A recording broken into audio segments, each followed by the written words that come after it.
राजा हरिश्चंद्र ने चाबी दान कर दी खजाने की चाबी। आज के समय में अगर कोई खजाने की चाबी मांगे तो भैया दान तो ठीक है, उसकी पिटाई और हो जाएगी मांगने वाले की। पागल हो गया जो खजाने की चाबी मांगने आ गया है। हरिश्चंद्र ने चाबियां दान कर दी। फिर कहा आप संकल्प करो। ठीक है करो। तो विश्वामित्र जी ने कहा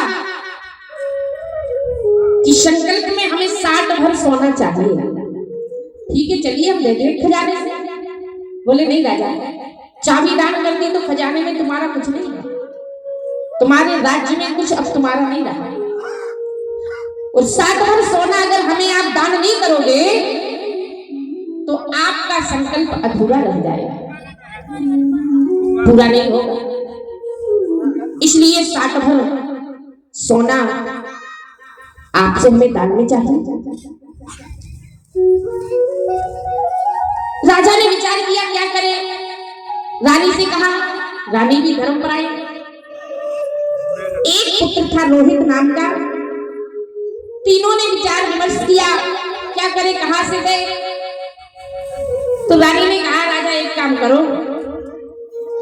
हम बनारस चलते हैं, बिक जाएंगे वहां, और ज्यादा नहीं तो 20-20 भर सोना हम तीनों का मिल जाएगा, जिससे हमें 60 भर सोना प्राप्त होगा, हमारा संकल्प पूरा हो जाएगा।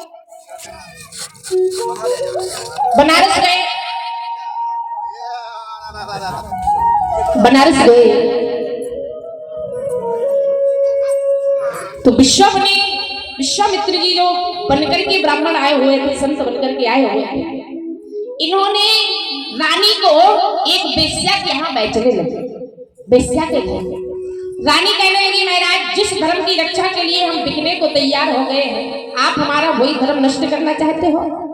हम बेश्या क्या नहीं बिकेंगे।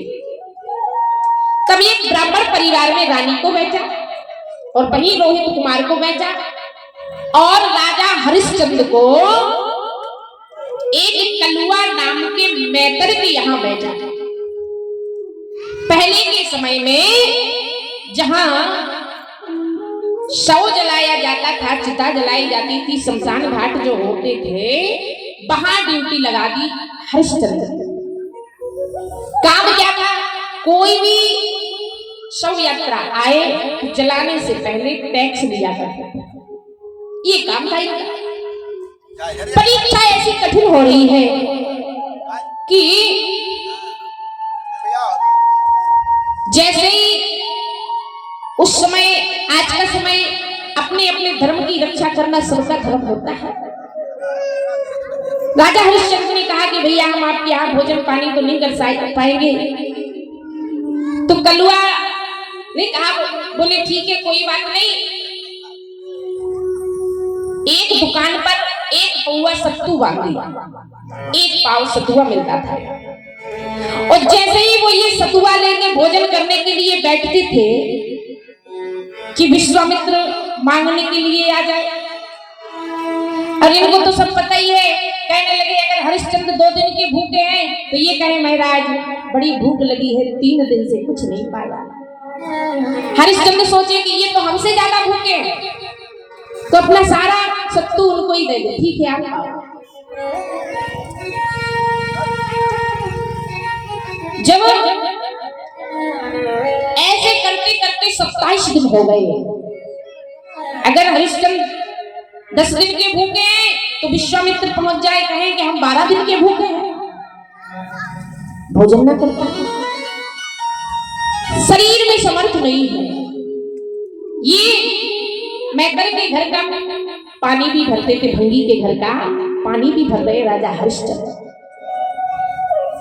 रानी ब्राह्मण के घर का पानी भरने गई है और राजा भंगी के घर का पानी भरने गए हैं। दोनों घाट पर मिल गए। रानी कहने लगी, राजा से खड़ा उठ नहीं रहा है।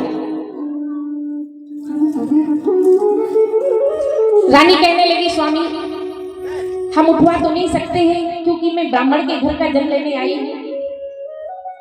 एक काम करिए, आप जल में गहरे में चले जाइए। जल में कोई भी चीज हो हल्की हो जाती है, आप वही सिर पे घड़ा रख लीजिए।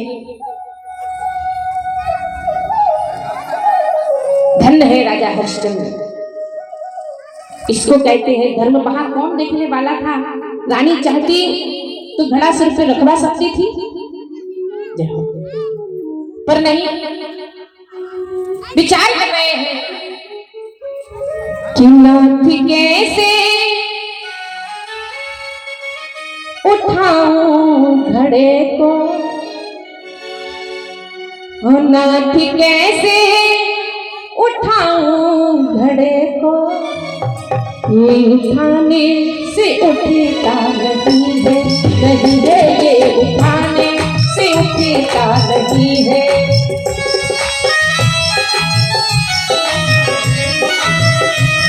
उठाने से उठता नहीं है, नहीं है उठाने से उठता नहीं है। नाथ